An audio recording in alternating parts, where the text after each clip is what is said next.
আসসালামু আলাইকুম। জীবনের প্রথম ব্লগ ভিডিও শুরু করতেছি। আমরা যাচ্ছি যমুনার তীরে, সাথে আছে আমাদের আলতাফ, কবির মাহমুদ আর আমাদের শ্রদ্ধেয় বড় ভাই আসাদ ভাই। কিন্তু খুব মজার মানুষ। আসাদ ভাই তো আরও, দুজনে খেলে মাঝে মাঝে ঝগড়া করে। রাস্তার দুপাশে অনেক মানুষ, আমরা ভিডিও করছি দেখে একটু হাসিই করছে যে হুজুর মানুষ আবার ভিডিও করে কেন।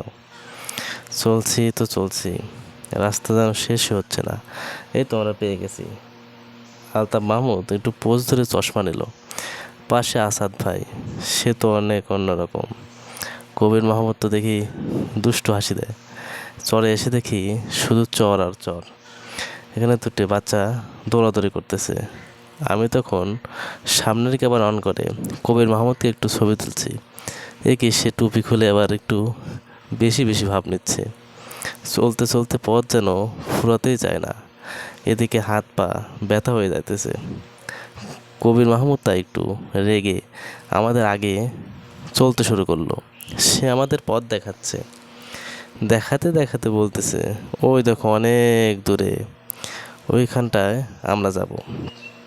এই বলে কবির আবার হাঁটা শুরু করলো। এখন আমরা দেখি আসাদ ভাই আমার পাশে এসে গেছে, তাই ভাবলাম তাকে একটু ক্যামেরা বন্দি করা যাক। আলতাফ তো সেই মহা খুশি, পিছে দাঁড়িয়ে দাঁড়িয়ে শুধু হাসে।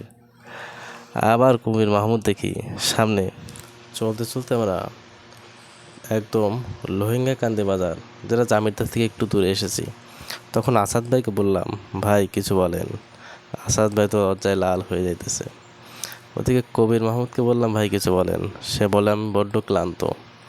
আলতাফ মাহমুদ কিছু বলতে চাইলো, কিন্তু কবির মাহমুদ একটু ধমকে সুরে তাকে থামিয়ে দিল। আমরা হেঁটে হেঁটে কফি হাউসের দিকে যাচ্ছি। সামনে কফি হাউস, ওইদিকে আমরা যেতে শুরু করেছি।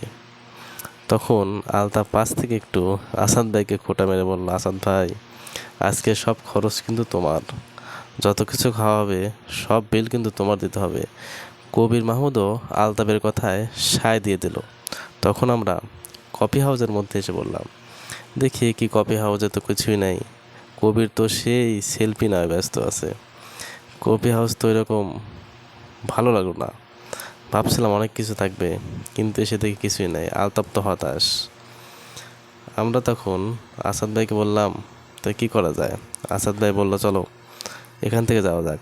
চলা শুরু করার পরে দেখি এক জায়গায় ইসলামিক সঙ্গীতের আয়োজন করা হয়েছে। তো আমাদের কবির মাহমুদ তো ইসলামিক সঙ্গীত খুব সুন্দর গায়, তাই বলল আমি একটা সঙ্গীত গাইতে চাই। তখন তারা সুযোগ করে দিল।